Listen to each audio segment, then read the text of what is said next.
우리 신약성경 사도행전 27장 9절에서 26절까지 한번 교독하겠습니다.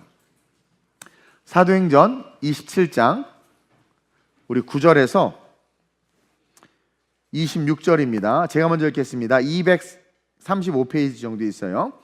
여러 날이 걸려 금식하는 절기가 이미 지났으므로 항해하기가 위태한지라 바울이 그들을 권하여 말하되 여러분이여 내가 보니 이번 항해가 하물과 배만 아니라 우리의 생명에도 타격과 많은 손해를 끼치리라 하되 백부장이 선장과 선주의 말을 바울의 말보다 더 믿더라. 그 항구가 불편하므로 거기서 떠나 아무쪼록 베닉스에 가서 겨울을 지내자 하는 자가 더 많으니 베닉스는 그레데의 항구라. 한쪽은 서남을 한쪽은 서북을 향하였더라. 남풍이 순하게 불매 그들이 뜻을 이룬 줄 알고 닻을 감아 그레데 해변을 끼고 항해하더니 얼마 안 돼요. 배가 밀려 바람을 맞춰 갈 수 없어 가는 대로 두고 쫓겨가다가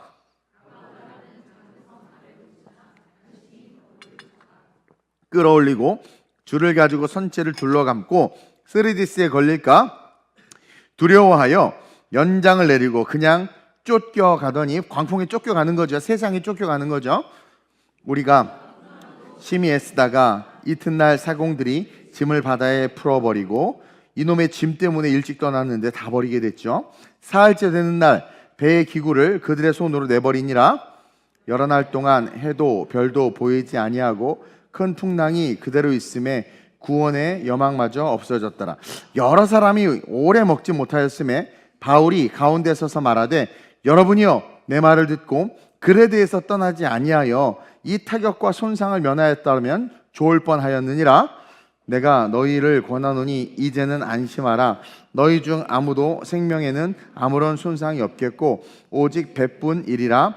내가 속한 바 곧 내가 섬기는 하나님의 사자가 어젯밤에 내 곁에 서서 말하되 바울아 두려워하지 말라. 내가 가이사 앞에 서야 하겠고 또 하나님께서 너와 함께 항해하는 자들을 다 내게 주셨다 하였으니 함께 그러므로 여러분이여 안심하라. 나는 내게 말씀하신 그대로 되리라고 하나님을 믿노라. 아멘.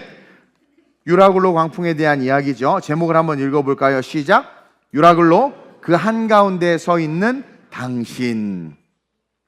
지금 우리는요 위기의 시대, 혼란과 혼돈의 시대, 그 한복판에서의 삶을 살아가고 있습니다. 거짓이 난무하고 있고 온갖 알 수 없는 정보와 지식이 사방에 흘러다녀. 그 SK 유심히 이렇게 해킹을 당했더니 그 해킹당한 사실에 수많은 이야기들이 흘러다닌단 말이에요. 또 수많은 정보가 흘러다녀. 새로운 로봇 청소기가 나왔어요.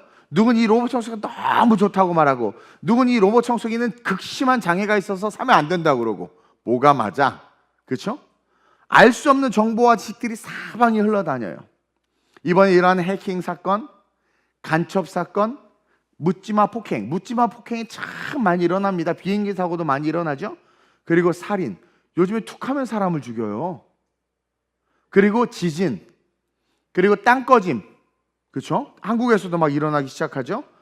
건물이 붕괴하기도 하고 많은 사회 문제들도 일어나고 많은 이야기들이 퍼지고 한마디로 유라굴로 광풍이 몰아치는 오늘 본문의 바다 위에서의 삶과 같은 삶이 지금 우리가 살고 있는 이 대한민국 우리의 삶의 컨텍스트가 아닌가. 하루가 다르게 수많은 소식들이 쏟아져 나오지만 하나같이 다 갈등을 일으키는 소식이야. 요즘 나오는 소식이 뉴스에 나오는 모든 소식이 내일 이재명 판결을 한다고 그래요.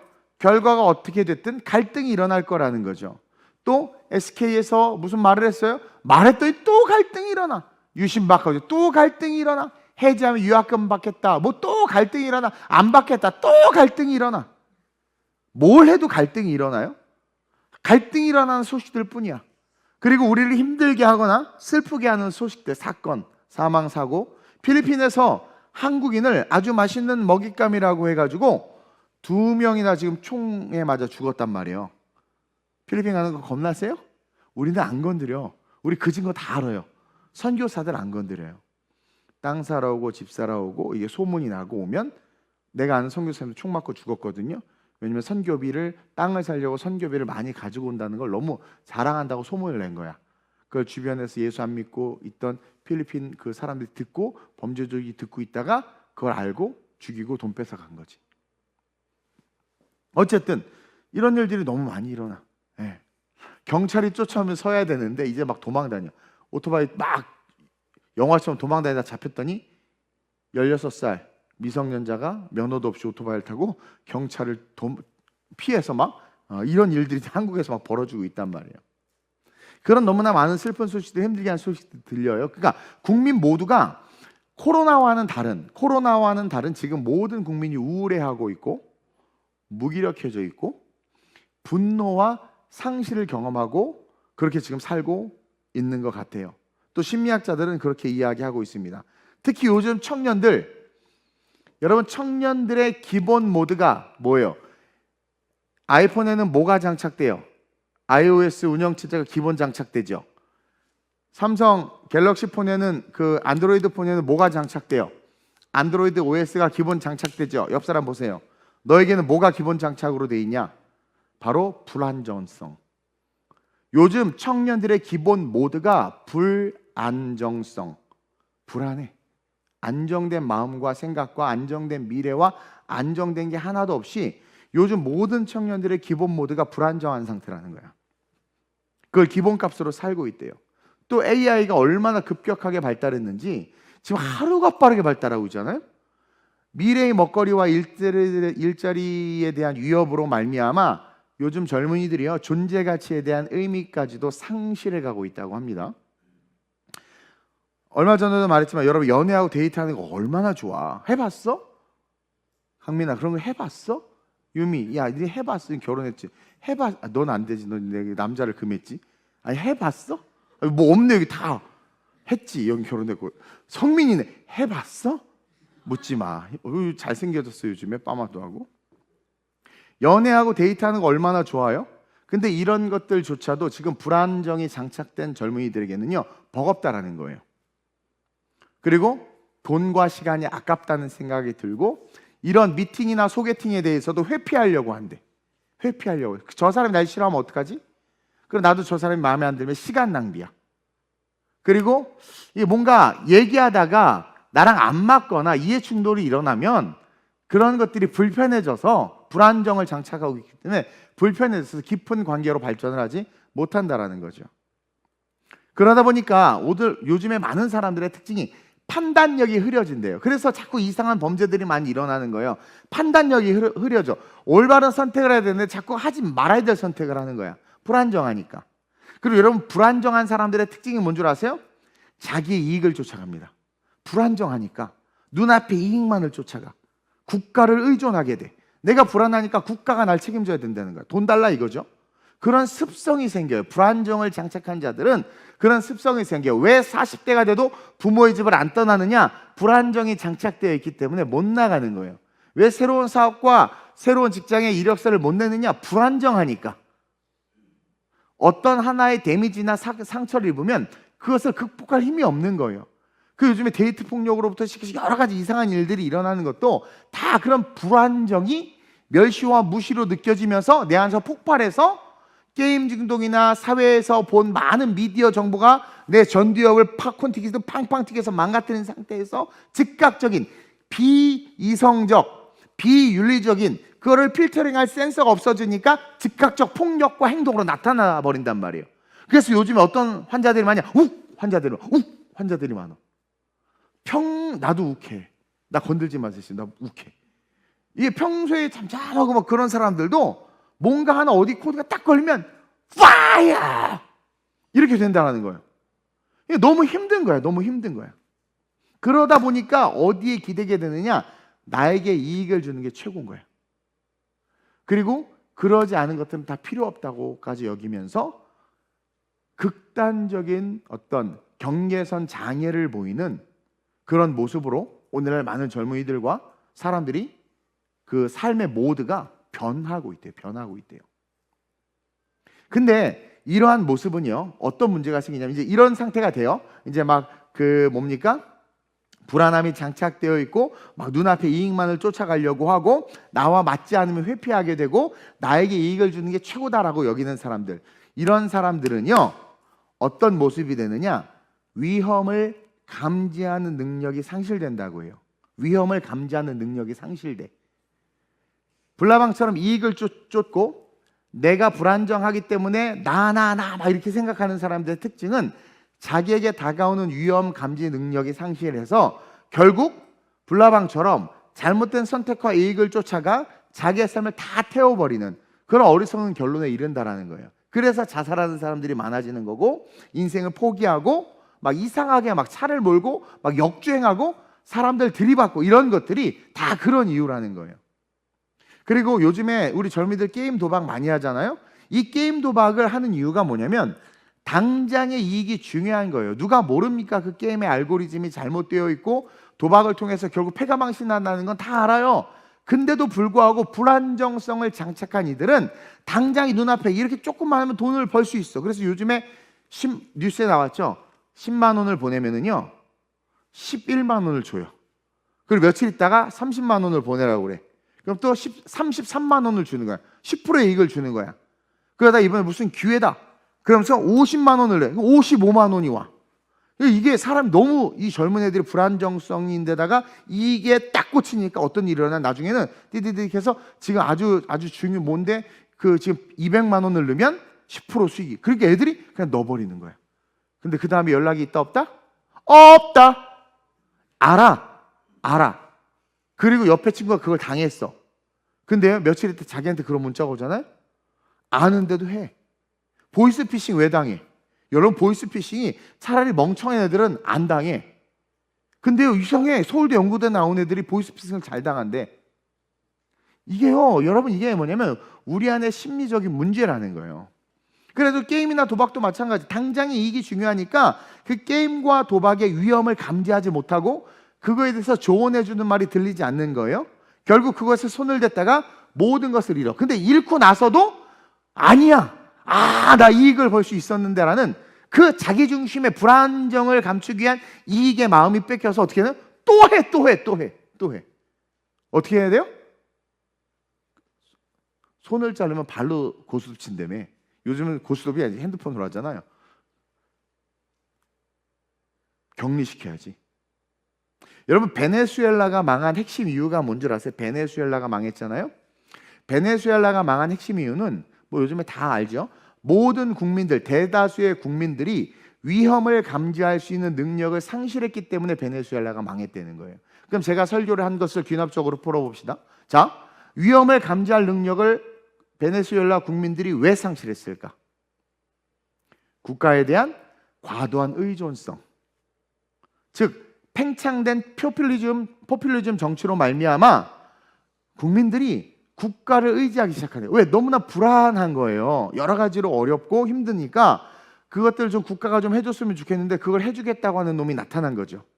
그래서 차베스가 뭐라고 말했냐면 석유는 국민 모두의 것입니다. 요즘에 그래요. 대기업은 다 분해해서 국민들에게 나눠줘야 됩니다. 뭐 이딴 식으로 말하는 사람 있죠? 석유는 국민 모두의 것이라고 말해서 아주 유명한 말이잖아요. 그 말에 국민들은 자신의 문제를 국가가 해결해 줄 수 있다고 믿은 거예요.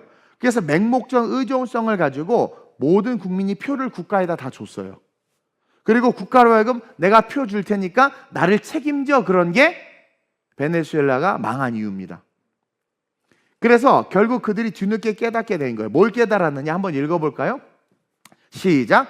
국가가 모든 걸 줄 때는 결국 모든 것도 빼앗길 수 있다는 사실. 이거 내가 말한 게 아니라 베네수엘라 사태를 통해서 세계 경제학자들이 다 내린 결론이야. 따라서 국가를 의지하거나 포퓰리즘 정치를 쫓아가는 국민들의 특징이 뭐다? 불안정성을 가지고 있다. 그리고 그들은 자기의 이익이 우선인 거야. 그래서 나에게 돈 주거나 나에게 이익을 주는 사람이 최고인 거야. 그 사람의 도덕과 윤리성은 중요하지 않아. 이 마인드가 장착되기 시작하면 나에게 유익을 주는 사람이 제일 좋아. 반대로 제가 이번에 어느 교회 가서 얘기를 들었는데 30, 40대 아이를 둔 부모에게 있어서 가장 좋은 교회는 내 아이에게 유익한 교회야. 설교도 말씀도 다 필요 없어. 내 아이에게 유익을 주는 교회가 최고의 교회라는 거야. 정말 그렇대. 그래서 여러분 40대 아줌마들, 젊은 아줌마들의 관심사는 딱 세 개래. 자녀 교육, 맛있는 브런치집, 그 다음에 남편 연봉이가 하여튼 관심이 없대. 그래가지고요, 여러분 보세요. 내 불안정을 해결해줄 어떤 거대한 집단, 내 불안정을 해결해줄 우리 엄마 아빠, 그러니까 캥거루 가족이 돼서 집에서 나가지 않고 뭔가 도전해봐. 교회에서 막 메시지를 주고 청년들을 푸시해도 못하는 거야. 내 안에 불안정성이 있으니까 누가 그냥 날 좀 책임져 줬으면 좋겠는 거죠. 그래서 베네수엘라가 결국 어떻게 된 겁니까? 하나님 대신 국가를 의지하게 됐죠. 그래서 자기네들 표를 다 줬는데 결국 모든 걸 뺏어가 버릴 수 있다는 사실을 나중에 깨닫게 된 거지. 여러분, 우리 그리스도인들은요, 예수 믿는 자들은요, 정치인이나 국가로부터 우리의 문제를 해결받으려고 해서는 안 됩니다. 여러분 잘 들으세요. 내가 그리스도인인데 국가로부터, 정치인으로부터 우리의 문제, 경제적인 문제, 의료적인 문제, 이것을 의지적으로 해결받으려고 하면 안 돼요. 성경에 어디도 그러지 않아요. 예수님도 그러지. 그럼 예수님이 정권을 뒤엎었겠지. 하나님을 의지해서 자유를 가지고 스스로 노력해서 일어날 수 있어야 돼. 이게 건강한 그리스도인입니다.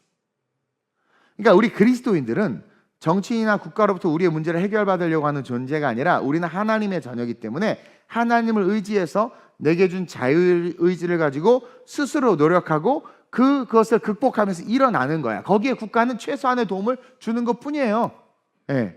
예레미야 17장 5절에 이런 말씀이 있습니다.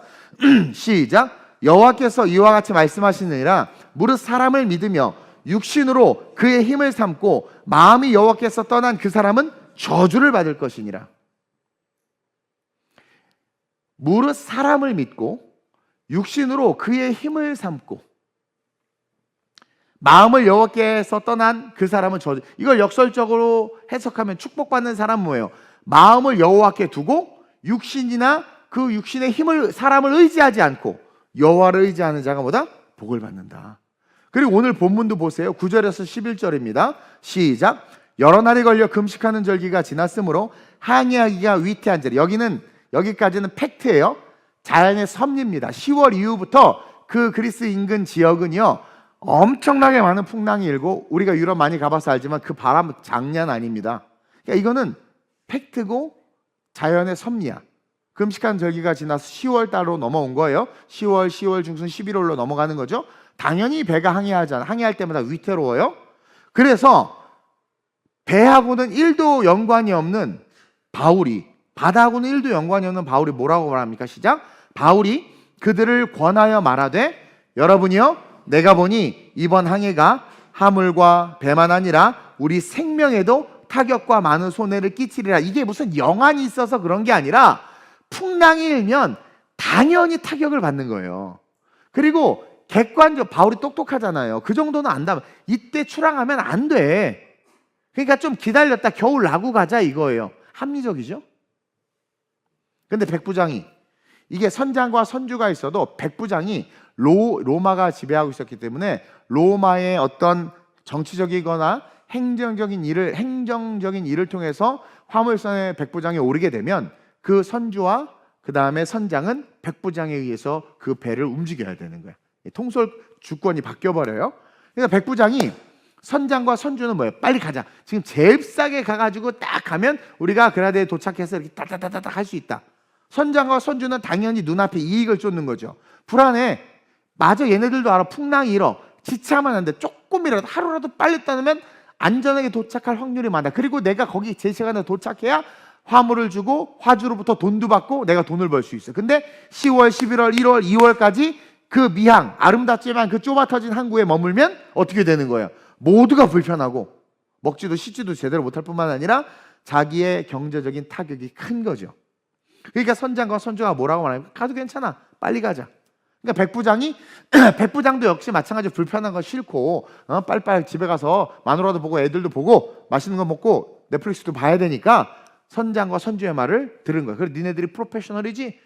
바울 쟤는 언프로페셔널이지? 그래, 네 말 들을게. 그렇게 선택한 거예요. 어떻게 보면 우리가 봤을 때 지극히 합리적일 수도 있어요. 그리고 잘만 운만 맞으면 풍랑을 피해서 싹 갈 수도 있어. 그냥 자연스럽게 보면 그래요. 근데 이 세상 한복판에서 이 자연스러움 가운데 누가 이야기하고 있냔 말이에요. 하나님의 사도인 바울이 이야기하고 있단 말이에요. 풀어가 봅시다. 자,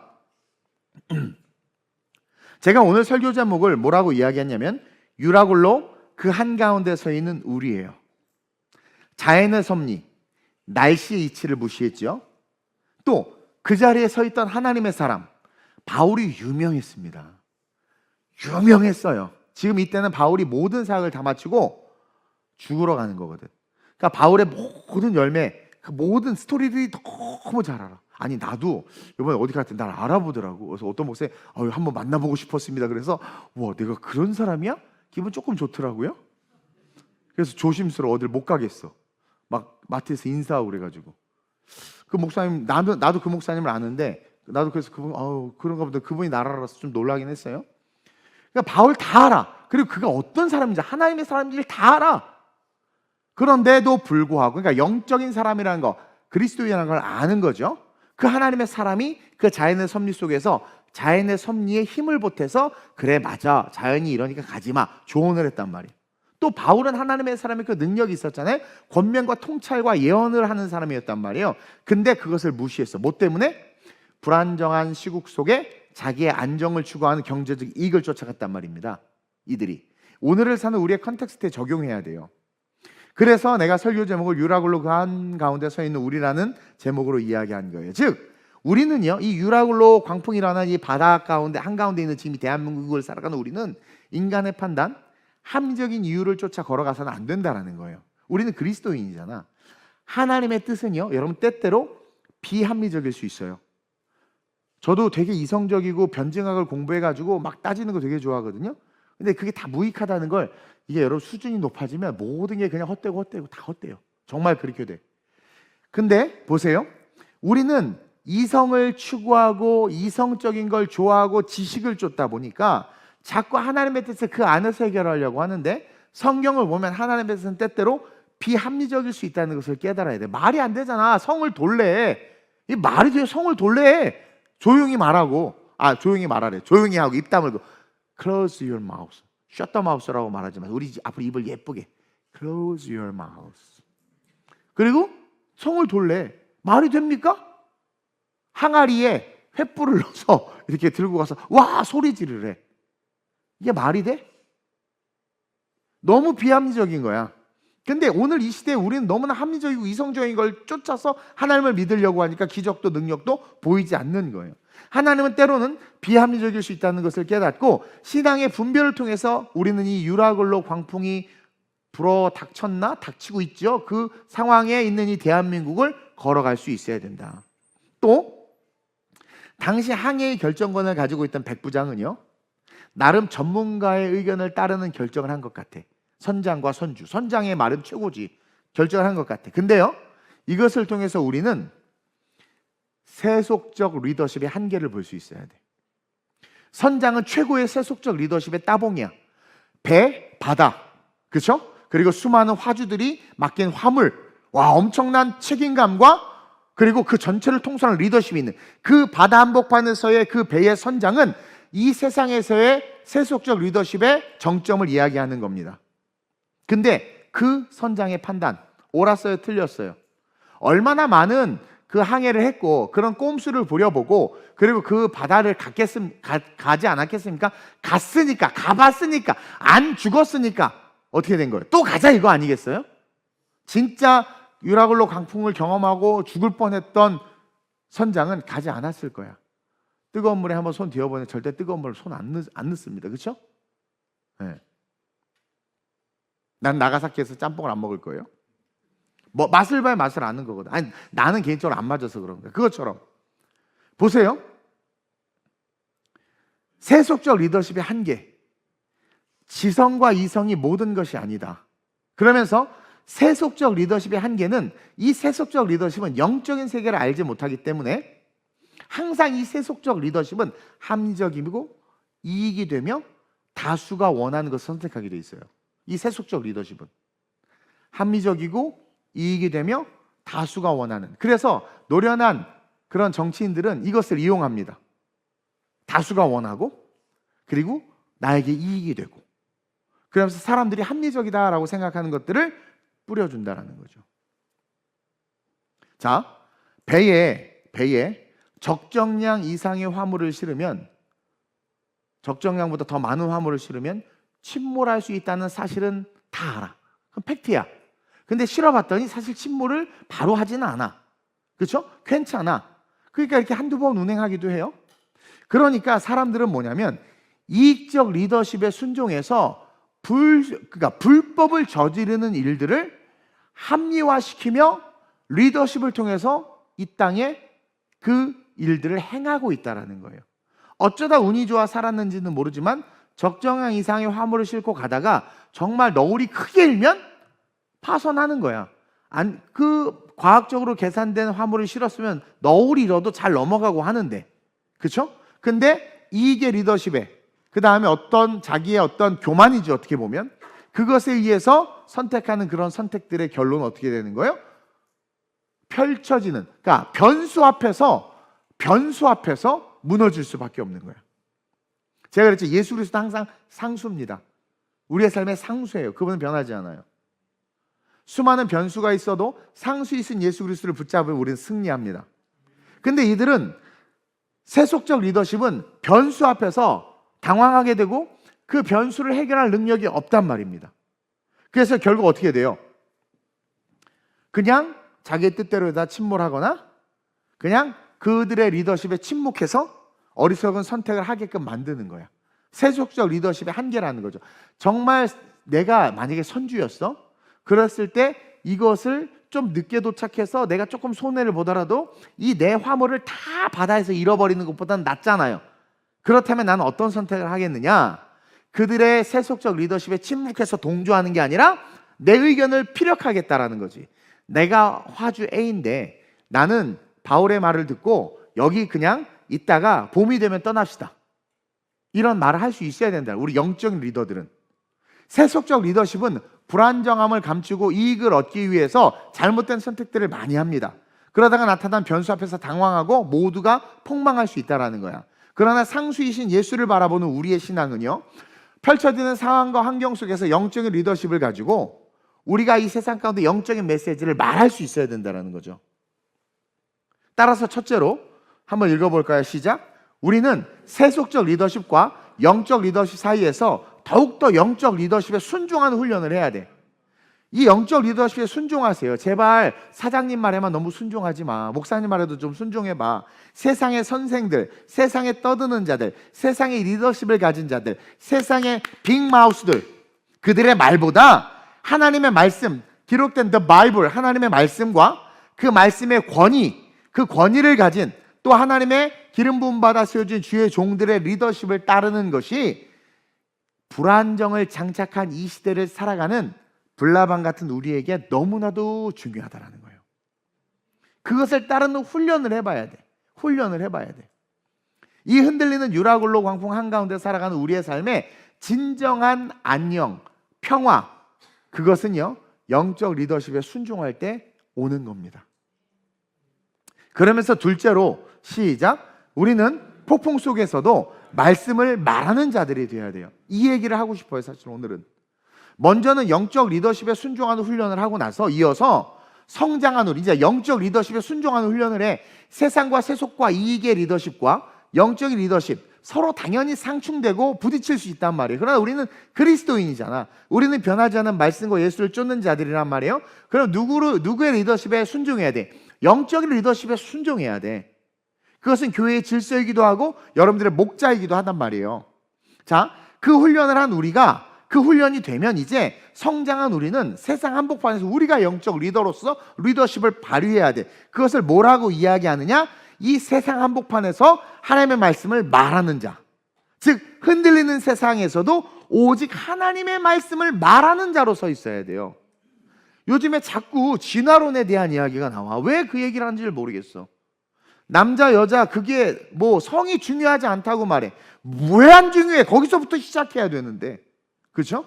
이런 시대 속에서 그냥 그들의 이성적이고 지적인 니드를 쫓아가지 말고, 잠깐만요, 브레이크를 거는 거죠. 얘기의 시작이 거기서부터 되면 안 됩니다.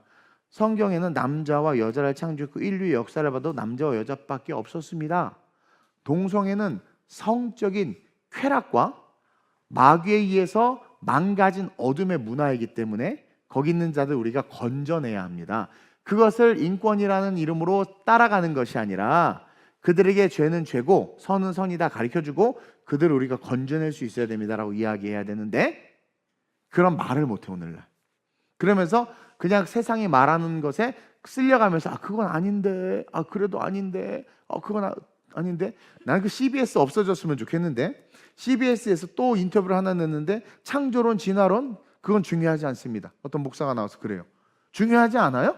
예수가 중요하대.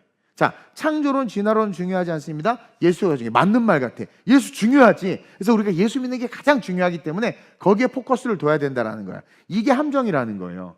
그렇게 해서 예수를 전하고 예수를 믿고 포용하기 시작하면 그게 뭐예요? 포용주의, 자유주의야. 그래서 다시 거꾸로 돌아가기가 쉽지 않아요. 창조부터 시작해야 돼. 창조부터. 하나님 천지 만물 창조하셨다. 진화론은 없다. 예수님 봐봐. 빌라도가 온갖 거짓말 할 땐 가만히 있잖아. 대꾸할 가치가 없어. 그거 따라갈 이유도 없어. 근데 네가 유대인의 왕이냐? 네가 말하였도다. 여러분, 진리는 정확하게 얘기해야 돼요. 진리는. 세상 사람 모두가 합리적인 이유와 과학적인 데이터와 통계, 그리고 자신들의 경험과 지식을 말한단 말입니다. 요즘 유튜버들이 하는 게 다 그거고, 인터뷰하는 사람들, 언론에 나오는 사람들이 다 그거란 말이에요.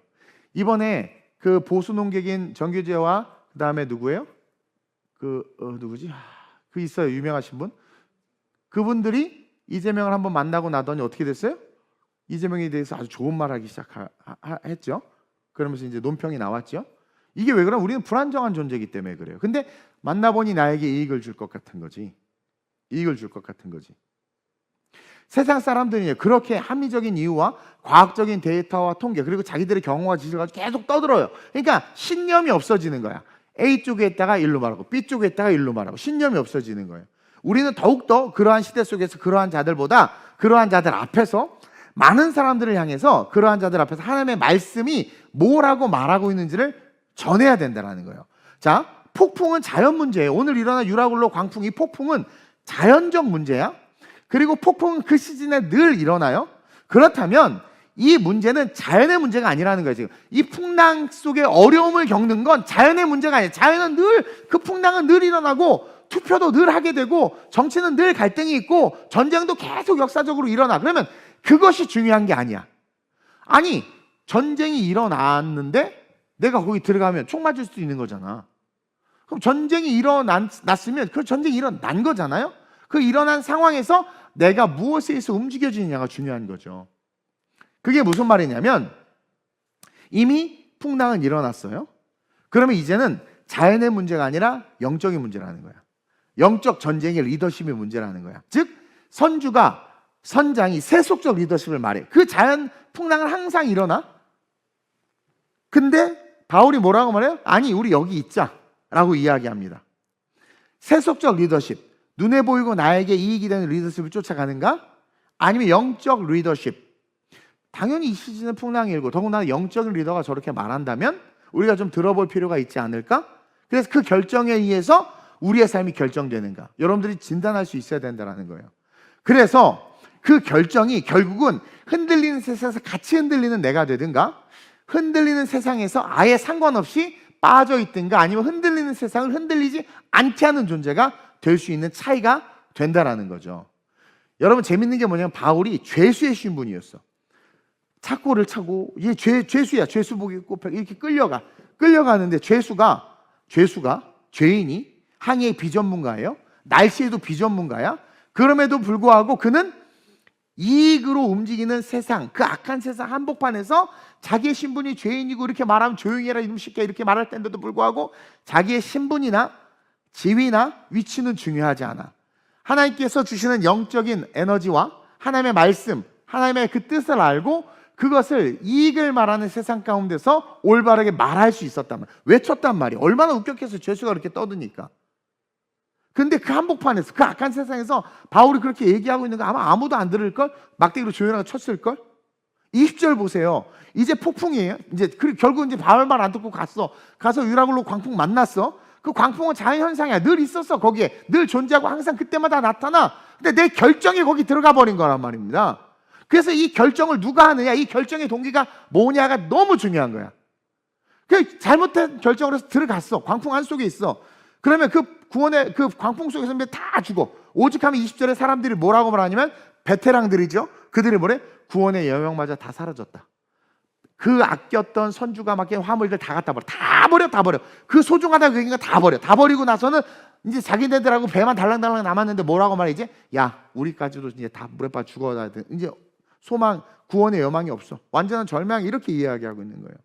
근데 또 그 상황에서 그들의 그런 어떤 선택으로 말미암아 좌절하고 있는 그때 또 외치는 자가 등장을 해.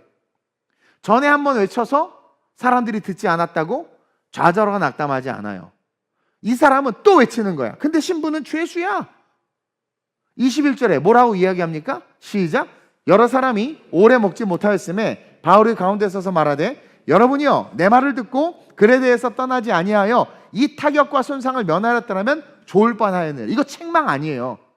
이게 뭐냐면, 영적 리더십을 따르면 너네들이 얼마나 아름다웠겠니? 얼마나 행복했겠니? 너네들이 영적 리더십을 따르고 하나님께서 이끄시는 삶으로, 비록 내가 죄수복은 입었지만 넌 다 알잖아. 바울, 나의 말을 들었으면 니네 이렇게 아꼈던 이 화물, 그러니까 과자 같은 거에 맛있는 것부터 먹어야 돼. 내가 아껴놨는데 우리 주일학교에 그 홀라당 먹으니까 내가 다음부터 맛있는 거 나부터 먹어. 이게요, 그렇게 아껴놨던 거 어떻게 돼? 그냥 바다에 다 던져버려. 이거 얼마나 어리석냔 말이에요. 그러니까 이것을 책망하는 게 아닙니다. 야, 너네 그때 내 말 거기 있었어 얼마나 좋았냐, 이 돌대가리들아, 이게 아니에요. 영적 리더십을 따르는 게 이래서 중요하다 가르쳐주는 거예요. 그러면서 우리는 왜 이런 문제가 발생했는지 말씀으로 정확하게 진단을 세상에 해줘야 돼. 왜 대한민국에 이런 문제가 발생했는지, 또 여러분들의 가정에 왜 이런 문제가 발생했는지, 네 마음이 지금 왜 그런 줄 알아? 그 문제가 왜 발생했는지 우리는 말씀으로 진단해 줄 수 있는 사람이 되어야 된단 말이에요. 그러기 위해서 영적 리더십을 따르는 훈련을 해야 되고, 영적 리더십을 따르다 보면 어떻게 돼요? 이 세상 가운데 하나님의 뜻을 알게 되고 그것을 말할 수 있는 자들이 된단 말이에요. 그리고 그렇게 말을 해줘야 사람들이 배우니까 바울이 21절에 이렇게 설명을 해준 거예요. 영적 리더십을 따르는 것이 그래서 중요한 거예요, 얘들아. 그리고 이어서 다시 내가 메시지를 선포할 건데 니네 이번에 내 말 꼭 들어. 그것을 사전 교육하는 거예요. 21절은 교훈을, 그래서 미리 한번 교훈을 주는 거예요. 니네들의 선택의 결론, 맛을 봤지? 맛을 봐야 맛을 아니, 이 샘표 간장아? 자, 맛을 봤지? 그러니까 이제 그것을 반면교사 삼아서 이제 다시 내가 너네들에게 준 영적인 메시지를 붙잡아 그들에게 권하고 있는 거죠. 그래서 22절에서 25절에 이어서 이렇게 이야기합니다. 시작. 내가 너희를 권하노니 이제는, 야, 여러분, 이게 복음이에요. 이제 구원의 여명마저 없다고 하는데 내가 너희를 권하, 안심하라. 그러면서 너희 중 아무도 생명에는 아무런 손상이 없겠고 계속 오직 배뿐이니라.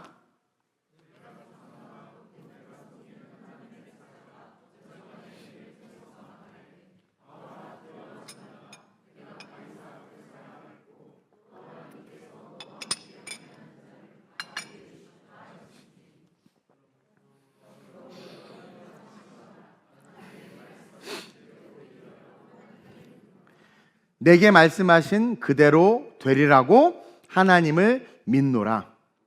영적 리더십을 따르는 훈련을 하면 하나님의 말씀을 믿는 믿음이 생깁니다. 그래서 바울은 끝으로 자기는 하나님을 믿는다 이거예요. 그러니까 너네들 안심해.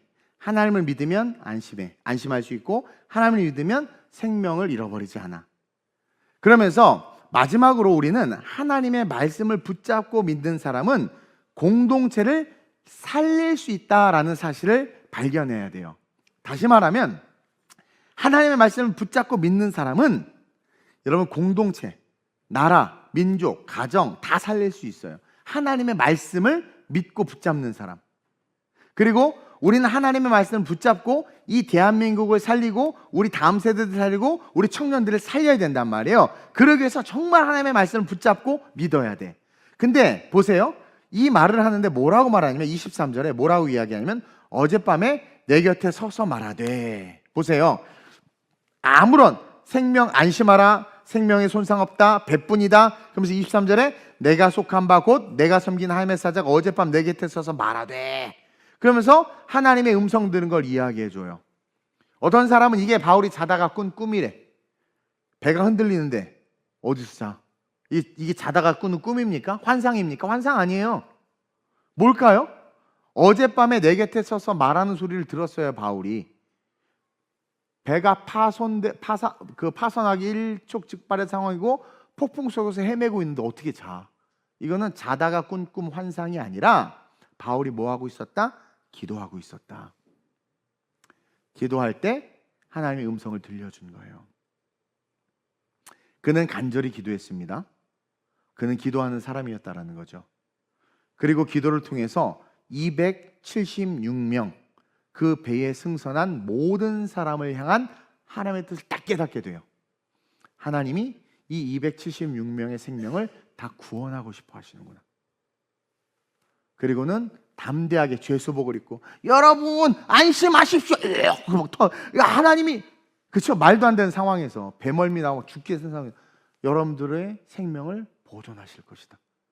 그 혼란한 상황, 정신없는 상황에서도 옳은 말을, 하나님의 말씀을 올바르게 이야기하고 있는 거란 말입니다. 옳은 것은 옳고 그른 것은 그르다.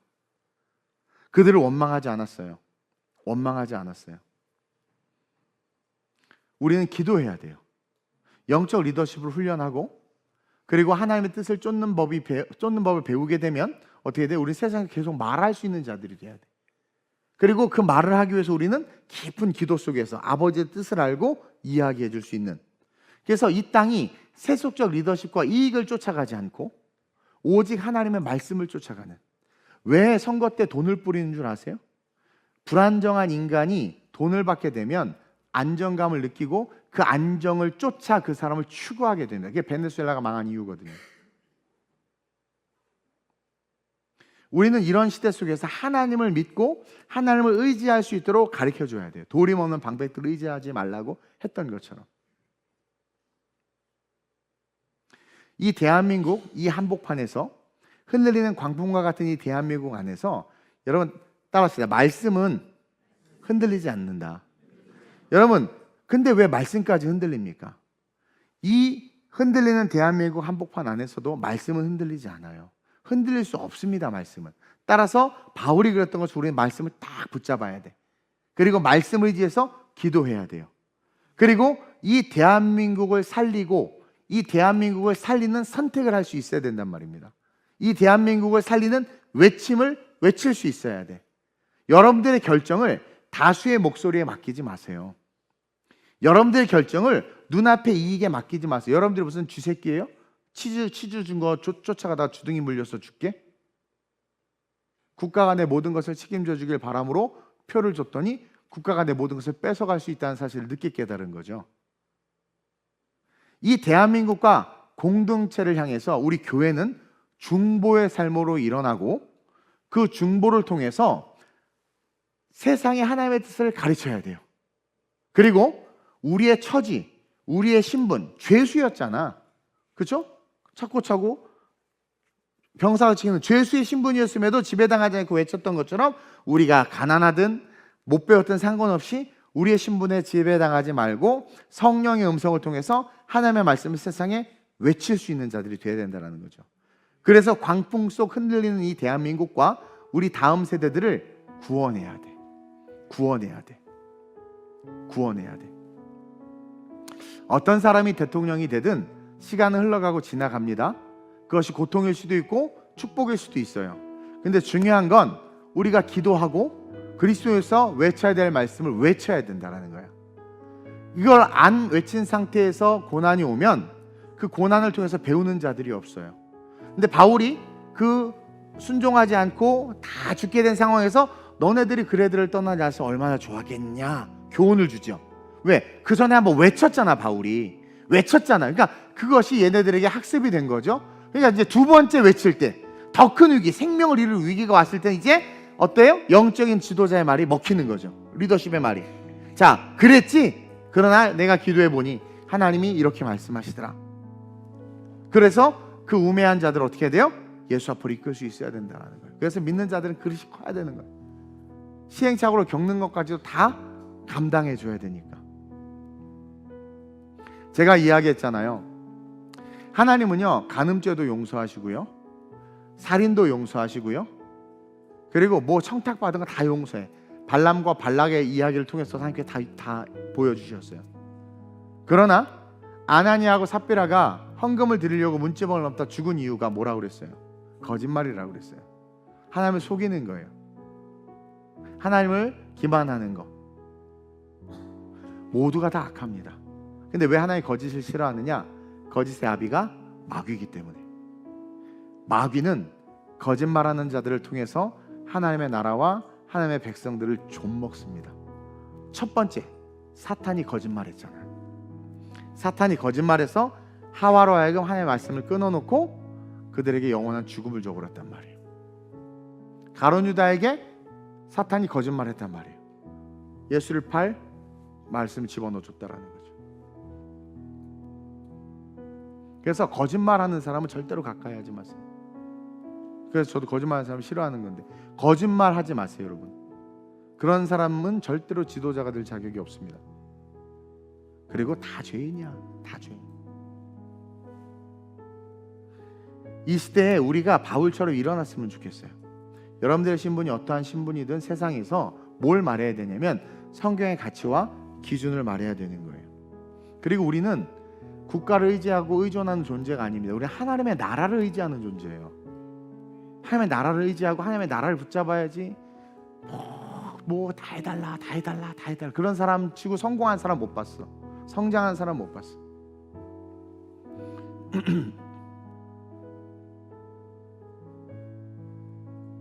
그렇죠. 연약하고 가난하다 보면 기본소득 같은 거 해주면 좋을 것 같죠.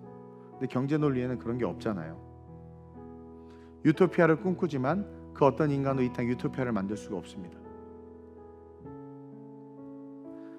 우리 오늘 이 밤에 이 시대 가운데 이 바울처럼 유라굴로 광풍이 몰아치고 있는 이 대한민국 한복판에서 복음을 외친 자가 될 수 있게 해달라고. 그래서 제가 이제 전도팀도 만들고 저도 뛰들어오고 전도 나갈 건데, 이 대한민국 한복판에서 이 대한민국이 하나님 정말 도처의 악취가 가득하고 온갖 개인의 이익에 눈이 멀어서 영적인 강박력과 직분과 지위, 본질을 잃어버리고 목사로부터 시작해서 성도들뿐만 아니라 정치인들로부터 모든 것이 타락하고 있는 이때에 주여 우리가 외치는 자가 되게 해달라고. 우리의 외침을 통해서 이 대한민국이 살아날 수 있게 해달라고. 우리의 젊은이들과 다음 세대들이 살아날 수 있도록 내가 영적 리더십에 순종하고, 그리고 영적 리더십으로 말미암아 성장해서 바울처럼 유라굴로 광풍 한가운데서 하나님의 말씀을 말할 수 있는 자가 될 수 있게 해달라고. 자, 자연 풍랑은 항상 그때 그 시즌이면 일어납니다. 그 풍랑을 내가 온몸으로 겪을 것인가, 아니면 지혜롭게 영적 리더십을 통해서 그 풍랑을 대하는 우리의 자세가 이익과 어떤 유익이 아니라 세속적인 것이 아니라 영혼과 하나님의 나라인가. 그러니까 교회와 하나님의 나라를 지키기 위한 나의 선택은 어떤 리더십을 쫓아가는 것인가. 그것을 분별하여 광풍이 몰아친 이 대한민국 한복판에서 생명을 보존시키게 하는 자들이 됐으면 좋겠어요. 여러분들 가정을 지키는 자, 교회를 지키는 자, 이 대한민국을 지키는 자가 저와 여러분들이 됐으면 좋겠습니다. 그래서 이 시간 이렇게 기도합시다. 주여, 우리가 외치는 자가 되게 하시고 우리의 외침을 통하여 이 대한민국이 살아나게 하여 주옵소서. 우리 젊은이들과 다음 세대들이 살아나게 하여 주옵소서. 모두 다 불안해하고 있습니다. 모두 다 불안을 장착하고 있습니다. 통장의 잔고가, 또 내 스펙이 남과 비교해서 자꾸 쫄려요. 내 부모는 왜 그런가. 모든 게 경제 논리에 묶여 있어 버려요. 신학생들도 그래서 사역을 안 하는데 사례비가 너무 적으니까 어떻게 먹고 사냐 이거죠. 예수 그리스도를 보는 믿음이 없는 거예요. 그러니까 우리는 뭘 선택하면 나에게 이익이 되는 걸 선택해요. 유익이 되는 걸 선택한단 말입니다. 그래서 이제는 뭐 의리니 신념이 이런 거 다 없어진 세대가 돼버렸잖아요. 근데 의리나 뭐 그런 거 신이 같은 건 상관없어. 우리는 믿음은 있어야 되잖아. 우리의 삶에 변하지 않는 상수로 존재하는 그리스도, 그분만 붙잡으면 무리를 걸을 수 있고, 그분만 붙잡으면 풍랑도 잠잠해지고, 그분만 붙잡으면 오병이의 역사도 일어나고, 그분만 붙잡으면 죽은 자들도 살아난단 말입니다. 이 마른 뼈들이 살아나겠느냐? 살아나죠. 우리가 그분을 붙잡아야 돼요. 사람, 도리 없는 방백들을 의지하지 말고, 우리가 아까 예레미야에서 읽었듯이 사람을 의지하고 육신을 의지하는 자는 저주를 받을 것이라고 그랬어요. 그래서 사람 의지했던 나라들 다 망한 거 아닙니까? 하나님을 의지할 수 있어야 됩니다. 하나님을 의지했던 유럽도 사람 의지하면서 북유럽부터 시작 다 망하고 있지 않아요? 세속화되고 동물하고 결혼하고 있고, 그게 진보라는 거예요. 동물하고 결혼해요. 스웨덴은 재산 상속권을 고향에 가져. 나 그 고향에 좀 가져왔으면 좋겠어. 이런 시대가 되어버렸습니다. 북유럽은 인간 복제도 하고 있다고 하잖아요. 지금 사람들이 뭐 우울하대, 뭐 이제 할 게 없어. 그러니까 쾌락의 최극단으로 가는 거예요.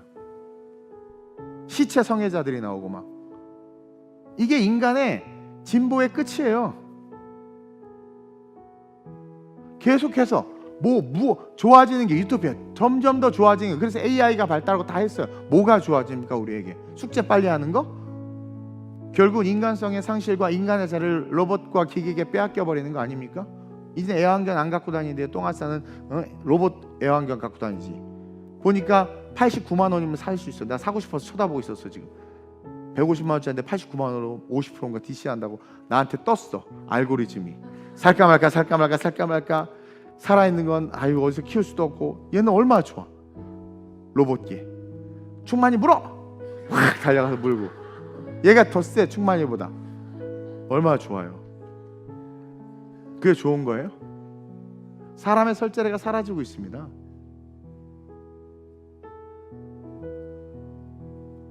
그 이야기는 복음과 예수도 소멸되고 있다는 거죠. 과학이 종교가 돼서 인간의 유토피아를 위해서 화성을 꿈꾸고 무슨 달의 기지를 만들고, 뭐 찬란하고 아름다운 얘기 같죠? 뭐예요? 성경을 부정하는 얘기 아닙니까? 천년왕국이 온다고 그랬고 재림한다고 그랬는데, 우리는 천국을 부정하는 이야기들을 꿈으로 이야기하고 있잖아요. 비전으로 이야기하고 있고. 내가 유전공학 전공하고 싶었던 거 여러 번 얘기했죠? 못하게 하신 이유가 있었어.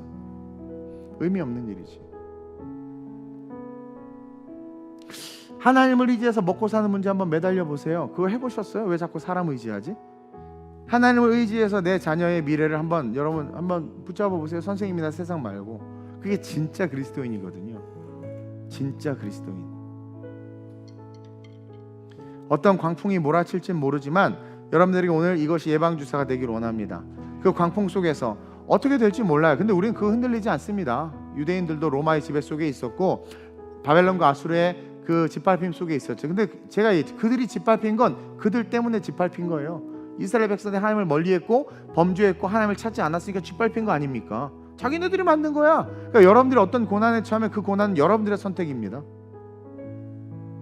근데 하나님은 그런 우리의 연약한 선택 속에서도 계속 구원의 끈을 계속 내밀고 있는 거죠. 그러니까 우리가 무슨 역할을 해야 되냐면, 어떤 상황이 되든 그런 악한 상황이 되지 않도록 최선을 다해야 되되, 그 악한 상황에 던져져도 우리는 계속해서 그 광풍 앞에서 모든 걸 잃어버려. 재산도 잃어버리고 적금도 다 날아가고 연금 다 깨지고 다 작살났어. 그런 상황에서도 우리는 뭘 해야 되는 거예요? 걱정하지 마라. 네 영혼 예수 믿으면 천국 간다. 너 거지됐지만 예수 믿으면 천국 간다. 너 질병 걸렸지만 예수 믿으면 천국 간다. 끊임없이 흔들리는 뱃속에서 예수만이 구원이고 영적 리더십에 순종하는 자들이 되어야 된다고, 이 험한 세대, 계시록 우리가 강해 설교 다 배웠잖아요. 그 이기는 자들처럼 싸우면서 걸어가야 된다는 거죠. 환경에 지배당하지 마세요. 그런 환경이 안 오도록 우리는 최선을 다해서 먼저 얘가 출항하기 전에 미항에서 외쳤단 말이에요. 가지 말라고. 근데 대중의 여론에서 갔어. 악한 정권이 들었어. 예를 들어 어쩔 수 없으면 뭐 됐어. 그래도 우린 또 그 안에서 뭘 외쳐야 돼요?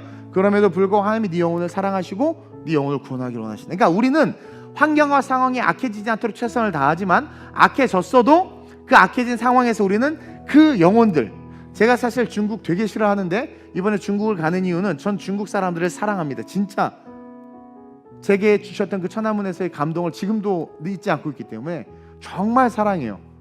그래서 가는 거예요. 오늘 어떤 분이 목사님 조심하라고 그러더라고, 나한테. 진짜 죽지는 않겠지 뭐, 추방당하든가. 그러면서 그래, 몰래 데리고 가서 죽인대요. 그래서 무서워. 근데요, 사랑합니다. 그래서 가는 거고, 거기서 우리가 선교할 거예요. 중요한 건 우리를 둘러싼 포장지가 아니라 그 포장지 안에 숨막히게 갇혀있든, 아름다운 장식품 속에 꽃처럼 앉아있든, 그 앉아있는 저와 여러분들, 갇혀있는 저와 여러분들, 아시아의 우상에 갇혀있고, 유럽의 잃어버린 기독교 안에 갇혀있고, 한국의 정치 위기 속에 갇혀진 우리의 영혼들, 이 땅의 그 영혼들을 향해서 죄수지만, 죄인이지만, 나도 약하지만 예수만이 진리다, 너희들이 예수 그리스도를 믿으면 그 상황에서 구원받을 수 있다, 그렇게 외칠 수 있는 그 우리가 될 수 있도록, 우리 TGC가 될 수 있도록, 그런 TGC 사역이 될 수 있도록, 우리 글로벌 미니스트리가 그런 차세대 아이들을 키울 수 있도록 이 시간 주님을 3번 부르고 합심으로 전심으로 우리의 삶이 하나님 어떠한 상황이든 끊임없이 복음을 외치는 삶이 되게 하시고, 먼저는 악한 상황이 오지 않도록 최선을 다해서 외치고, 오더라도 복음에 대해서 끝까지 외치다 순교할 수 있는 진짜 하나님의 사람 될 수 있게 해달라고 주님의 3번 부르고 합심으로 전심으로 기도합니다. 주여, 주여, 주여. 하나님, 우리는 흔들리는 세상, 유라굴로 광풍과 같은 세상 한복판에 있습니다. 그 광풍 속으로 들어가지 않을 수 있는 방법이 있습니다. 그럼에도 불구하고 불안을 장착한 이 시대의 수많은 영혼들은 자기에게 이익을 주고 육신의 이익이 되는 것을 쫓아 결국은 항해를 시작했다. 모든 것을 잃어버렸습니다. 죽게 된 겁니다. 이제 구원의 인력조차 사라져버렸습니다. 바울 역시 동일한 고통을 겪었습니다. 진리를 알았음에도 동일한 고통과 동일한 어려움을 겪었습니다. 그러나 그 가운데서도 바울은 포기하지 않고 또 복음을 외칩니다. 하나님이 대한민국이 흔들리다가 멈출 수도 있고 더 심하게 흔들릴 수도 있지만, 먼저는 우리가 흔들리지 않게 하기 위하여 최선을 다하여 영적 리더십을 쫓아가게 하시고, 아버지의 뜻을 알게 하여 주옵시고, 설사 흔들리는 세상 한복판에 던져졌어도 바울이 오늘 기도하고 하나님의 음성을 듣고 276명의 모든 백성은 구원받을 것이다 라고 말했던 것처럼, 우리 역시 그 혼란 한복판에서도 기도를 놓지 않게 하셔서 기도를 통해서 주의 음성을 듣고 이 땅에, 이 대한민국 선주의 강국, 복음의 강국으로 영원할지어다 외칠 수 있는 이 시대에 진짜 하나님의 사도들 될 수 있도록 성령이여 역사하여 주시옵소서. 하나님, 거짓이 본질을 가리고 비본질이 진리로 위장하여 우리를 혼탁하게 하는 이 세상, 어떤 사건 하나를 가지고도 서로 나눠져서 다르게 해석하고 다르게 이야기하며 우리를 불안하게 만드는 이 세상, 이 불안 가운데 그 불안이 장착되어져서 누가 나를 좀 책임졌으면, 누가 나를 좀 책임졌으면 하는 마음이 자꾸 사람과 세상으로 향하는데, 이 마음이 예수를 향할 수 있도록, 그 마음이 그리스도를 향할 수 있도록 이 땅의 교회와 우리가 전도하게 하여 주옵소서. 이 땅에 우리가 복음을 증거하게 하여 주옵소서. 그러므로 말미암아 불안한 자들이 마음의 평안을 누리고 예수 생명으로 말미암아 존귀한 삶을 살아가는 자들 될 수 있도록 성령의 역사하여 주옵소서. 우리 TGC가 다음 세대를 세우기를 원합니다. 바울과 같은 자들을 세우기를 원합니다. 디모데와 같은 자들을 세우기를 원합니다. 하나님, 사무엘과 같은 자들을 세우기를 원합니다. 다윗 왕과 같은 자들을 세우기를 원합니다. 하나님, 이정자들로부터 시작하여 하나님 목회자까지 선교사까지 위대한 자들이 우리 교회 안에서 일어나 자라나게 하여 주시옵소서. 예수의 족보 속에 이방 여인들과 연약한 자들이 함께 했던 것은 오직 믿음이 우리의 삶을 바꿀 수 있다는 증거입니다. 믿음으로 말미암아 우리의 삶이 바뀌게 하시고 우리의 삶이 변화되게 하시고, 동냥하듯 국가의 도움을 바라는 연약한 심령이 아니라 능력 주시는 자 안에서 도전의 꿈을 이루는 위대한 파이오니어 프론티어가 되게 하여 주시옵소서. 우리 TGC가 그 길을 걸어갑니다. 성령이 함께 하시고 270명 모두를 구원하는데 우리 교회가 쓰임받게 하여 주옵소서. 이 밤에 예배하는 모든 자들의 심령이 바울과 같은 심령 되게 하시고 예수 생명 누릴 수 있도록 주께서 쓰는 거룩한 도구 되게 하여 주시옵소서.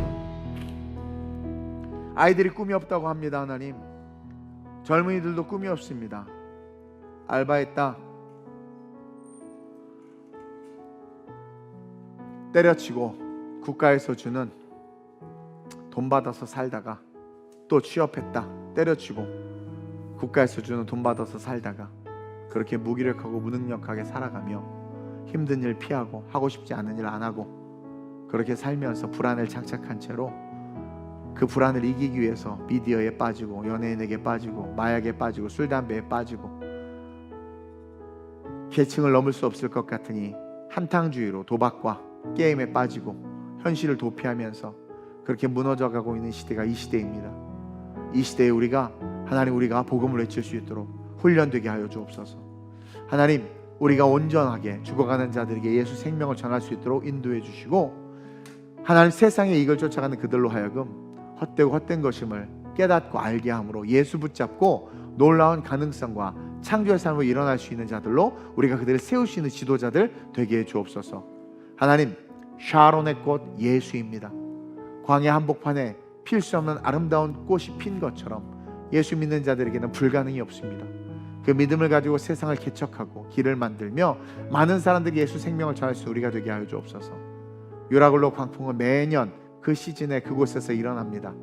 그곳에 자처해서 들어가는 어리석은 자가 되는 것이 아니라 조금 힘들고 손해보고 어려워도 인내하며 하나님의 때를 기다리며 그 광풍이 없을 때 그 바다를 건널 수 있는 지혜를 먼저 주시고, 설사 우매한 자들로 말며 광풍 속에 들어갔다 한다 할지라도 그 안에서도 우리는 끊임없이 예수만이 생명이고 예수만이 구원이며 그분을 붙잡으면 살 수 있다라는 믿음을 가지고 혼탁한 시대 한복판에서 복음을 전하게 하여 주옵소서. 얼마 전 우리 권사님이 전도하다가 신고를 당했습니다. 경찰이 와서 주님, 아직은 법적으로 처벌할 수는 없지만이라는 말을 했습니다. 그리고 그 법은 여러 모양으로 지금 국회에 올라가 있습니다. 인권이라는 이름으로 이러한 이 시대 한복판을 살아가는 우리가 무엇을 선택해야 합니까? 선장과 선주의 말을 선택해야 합니까? 바울의 말을 선택해야 합니까? 우리가 성령의 음성을 쫓아 걸어갈 수 있도록 인도해 주시고, 우리 자녀들에게 부끄럽지 않는 내일과 이 대한민국을 물려줄 수 있는 영적인 지도자들 될 수 있도록 주님 인도해 주옵소서. 그리고 어떠한 변수가 우리 앞에 나타나도 상수이신 예수를 이길 수가 없습니다. 예수 붙잡고 승리하게 하시며, 설사 광풍 한복판에 들어갔어도 하나님이 믿는 자들은 살리십니다. 그리고 그 이유는 복음을 전하고 기도하고 복음을 전하고 기도하고 복음을 전하라고 또 우리에게 사명을 주셨기 때문인 줄 믿사오니, 주님 오시는 그날까지 어떠한 상황에서도 전도를 포기하지 아니하고 선교를 포기하지 아니하고 복음을 전할 수 있는 우리 모두가 되게 해주옵소서. 특별히 우리 젊은이들 정말 힘들게 살아가고 있습니다. 소망이 없다고 말합니다. 아닙니다. 소망은 예수입니다. 예수 있습니다. 그 예수 바라보면 소망이 있습니다. 하나님, 부족한 종 역시 물질도 없고 환경도 안 되지만 계속 꿈을 꿀 수 있는 건 예수가 있기 때문입니다. 예수를 바라보게 하소서. 예수를 바라보게 하소서. 지친 심령들 욱하지 말게 하소서. 성령 안에서 평안하게 하소서. 광풍 속에서도 평안했던 바울처럼 평안하게 하소서. 오직 주의 영광과 축복이 우리 TC 오늘 이 밤에 모든 성도들에게 하나님 이 시간 함께하길 간절히 소망하며 살아계신 예수님의 이름으로 감사하며 축복하며 기도드립니다. 아멘.